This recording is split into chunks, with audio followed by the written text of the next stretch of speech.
Coach on the road, once again, take your youngsters behind the scenes with the MLB stars of the game. And I got the man and the head honcho of the Chicago White Sox pitching staff. I'm going to let him introduce himself to you.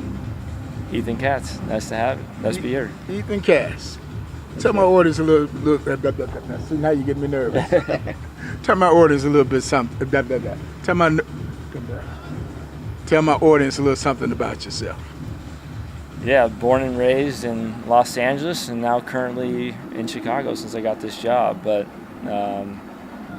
been coaching for 15 years, done all levels except AAA, from high school to college to every level in the minors to coordinating and assistant big league coach to a big league coach the last 5 years. So how you go from LA to the Chi? This job. and the housing market's too expensive, so it kind of ran us out of there too as well. Okay. So I mean, you know, I used to coach high school baseball, coach college baseball, scouted for 5 major league teams. Every kid's dream is playing in the big leagues.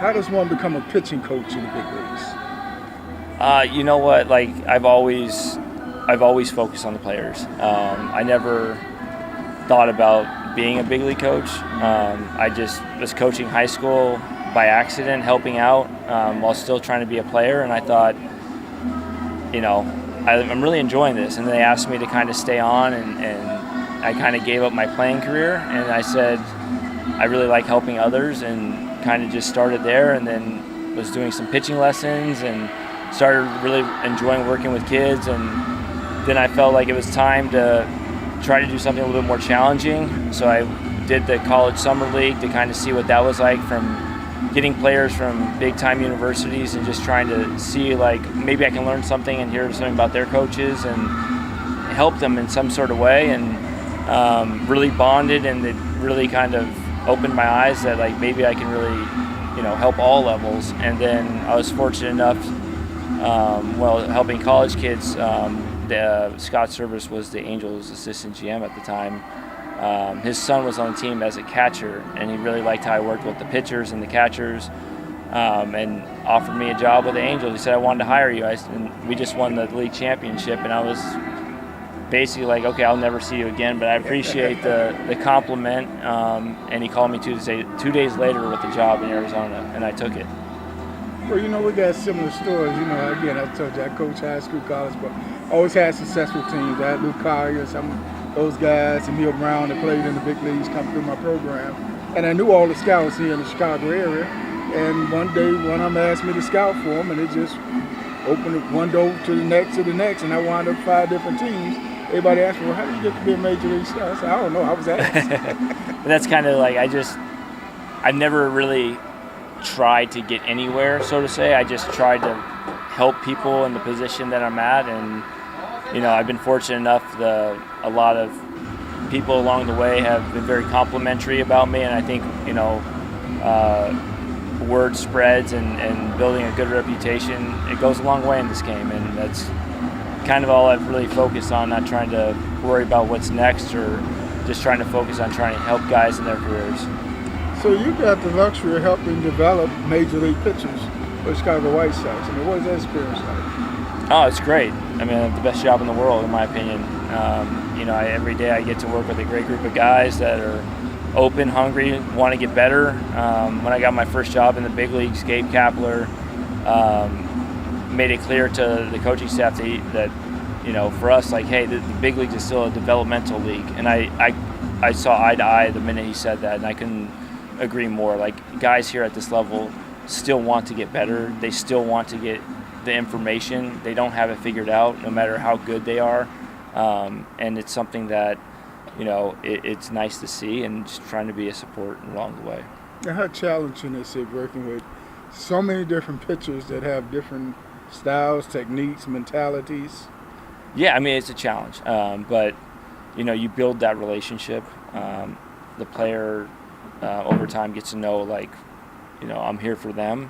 This isn't about me. And we trying to learn their style, their verbiage, how they understand things and what they gravitate to, and just try to, you know, different personalities for every single guy, and just trying to, like, match that up. And I'd always tell my guys that it's a difference in a pitcher and a pitcher. A pitcher, pardon my French, but it's somebody over there on that mound, you sit there the whole game and shit bricks and hope they get you through the game. Yeah. And a pitcher is somebody you just sit there and know you in the ball game. Yeah, I mean, there's definitely, the level at this level you could see, like, there's some guys that are super talented, and there's some guys that have really figured out what works for them, and they have a different mentality than most, which makes them, and that's their edge, and that gets them through it. Mm-hmm. So, I mean, not only do you get to help develop the White Sox pitching, I mean, as pitching coach and as a major league coach, you get to see all the major league stars of the game, all the pitchers, hitters, and all of them. Yeah, I got the best seat in the house every day.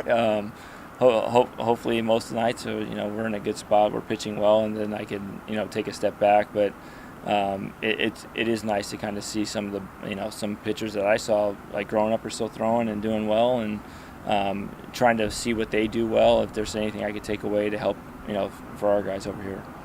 Now, do you get that urge, or have you went over there to some of those top-notch pitchers and asked them for their autograph?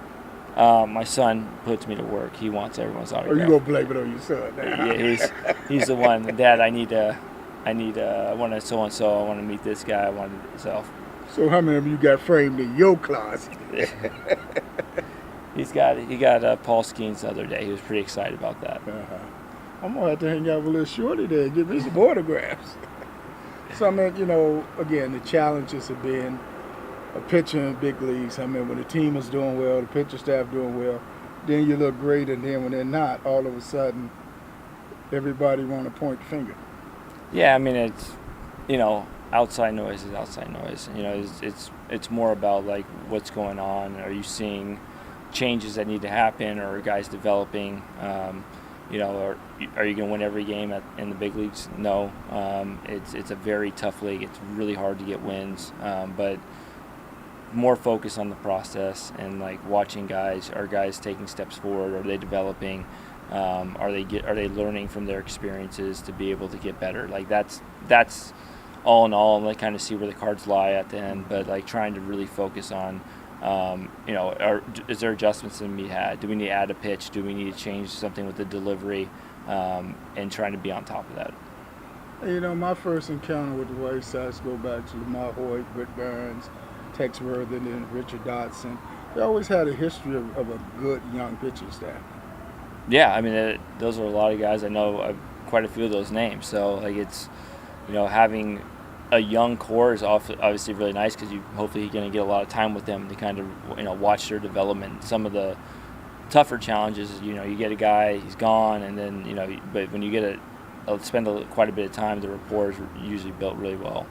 So who are some of these young up-and-coming pitchers that you're looking forward to seeing them as they blossom? Well, I mean, my hands are full here in the big league, so I saw some of the guys in spring training, and I've heard a lot through the minor leagues through a lot of guys. So there are a lot of young arms. I mean, everyone knows about the two lefties, so they're high. But we got McDougal in AA, who's been talked about quite a bit, and seen some of his stuff. So there's a lot of young arms that are developing, and look forward to getting up here. With the pitching, when you're dealing with the pitching, you have to be challenged with knowing who can, right time, right place for each pitcher when they come along. Yeah, I mean, timing's everything.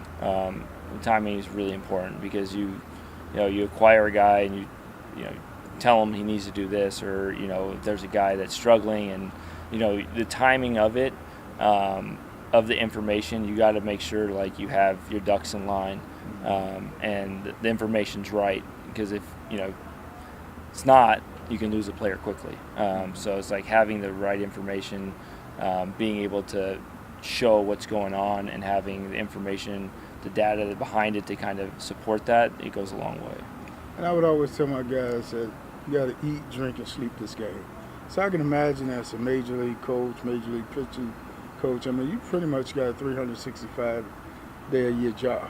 Oh, yeah. It is. I don't think people realize how early this starts in the day for a 6:40 game, and then when the game's over, it doesn't stop there.